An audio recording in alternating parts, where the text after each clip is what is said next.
Y seguimos en elgocho.com con nuestro invitado especial, don Heraclio Atencio Bello. Y en el segmento anterior estaba desarrollando el tema de la estrategia que tienen los americanos sobre Venezuela, y si no cogemos el paso puede haber una segunda fase. Pero quería casualmente ahondar en eso, porque hay mucha gente que está exigiendo villas y castillas y no entienden que para poder pagar lo que toda la gente quiere, que son aumentos de salario, se necesita plata, pero plata venezolana, porque Trump no va a poner el dinero de los contribuyentes americanos. Entonces, si no hay plata generada en Venezuela, y para que haya petróleo necesitas luz y necesitas inversión, pero hay que cambiar el sistema de la legislación actual, pues el Estado de Derecho no funciona. Usted nos dirá, don Heraclio. Bueno, lo que tú has dicho es muy cierto, pero fíjate la contradicción que hay. Usualmente hay un dicho popular que dice que si tú le cortas la cabeza a la culebra, mataste la culebra. En este caso, el gobierno de los Estados Unidos le cortó la cabeza vamos a decir, al régimen existente, pero están todavía coadministrando el país con el señor Trump. Ahora, uno ve al país, el país muy grande. Cuando hablamos de Venezuela y los venezolanos, tenemos que recordar que casi 90% de los venezolanos viven en miseria, ¿no? Tenemos una clase media muy reducida, que hoy posiblemente puede ser entre 8 o 9%. Y tenemos 1% de personas que han acumulado dinero honestamente a través de los años, que mantienen sus estructuras corporativas porque tienen unos negocios que son ongoing, como dicen los americanos, ¿no? Y por lo tanto tienen que atenderlos para que sigan prosperando esos negocios. Entonces, en una situación donde, vamos a decir, hay un status quo, todo se mantiene igual, tú ves, por otro lado, que a pesar de que los sueldos son muy bajos, esa gente de sueldos muy bajos está comiendo muy mal y no está cumpliendo con sus necesidades básicas. Sin embargo, tú ves un país donde las universidades abren, los estudiantes van a las universidades a educarse, los hospitales abren, los médicos atienden, el tráfico circula, la gente echa gasolina, se levantan en la mañana y cumplen con sus necesidades, van a comprar a pesar de que se quejan de que constantemente los víveres y los alimentos suben. Entonces, tú dices, ¿cómo se puede mantener esto de esta situación?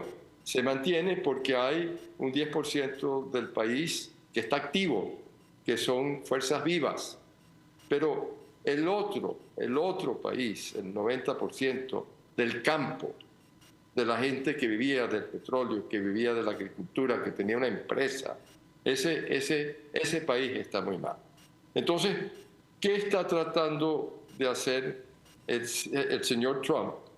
Es restablecer un país democrático en un momento dado con una elección y restablecer un aparato económico que funcione, como tú dices, que produzca dinero en el propio país. Esa situación no es inmediata.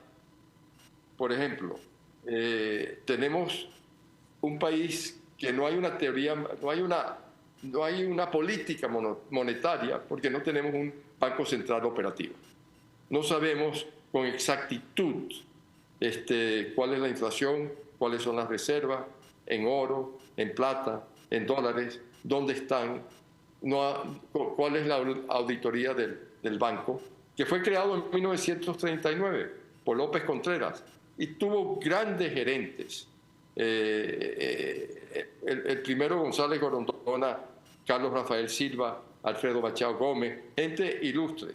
Y los funcionarios del Banco Central eran altamente respetados. Y funcionaba la banca y había créditos.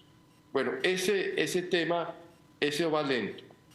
Y sin eso no podemos hacer. la embajada americana sí se está estableciendo, hay relaciones, sí hay conversaciones entre el gobierno y la embajada, pero los avisos de empleo, para darte una idea, que saca la embajada americana, son para plomeros y carpinteros y electricistas, no para personal administrativo.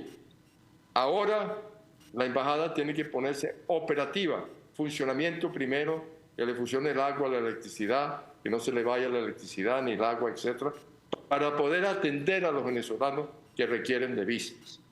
Y así, por ejemplo, las líneas aéreas. Se dice que ayer comenzó la línea Iberia, me dicen con pasajes muy costosos, $3,000 el pasaje Caracas y la vuelta en Iberia. Entonces, con esas condiciones, si no se abre la competencia de que hayan todas esas líneas que volaban a Venezuela y le ofrecían al venezolano distintos destinos, no se va a animar tampoco el comercio, la industria y los petroleros. Bueno, estas manifestaciones que hubieron hoy para aumento de salario, como tú dices, el salario no se aumenta con una barrita mágica. El salario se produce con productividad en el trabajo. Y esa productividad se traduce en utilidades que van a los trabajadores y van a los empresarios y los accionistas de la empresa. Bueno, don Heraclio, fíjese, el tiempo de televisión nos corta la posibilidad de seguir conversando, pero para mí es muy interesante volverle a invitar porque hay que seguir hablando de la economía y de la verdad de la calle, porque una cosa es pedir plata y otra cosa es que alguien la tiene que producir. Entonces yo quería darle las gracias por acompañarnos y nosotros vamos a comerciales y ya seguimos en elgocho.com.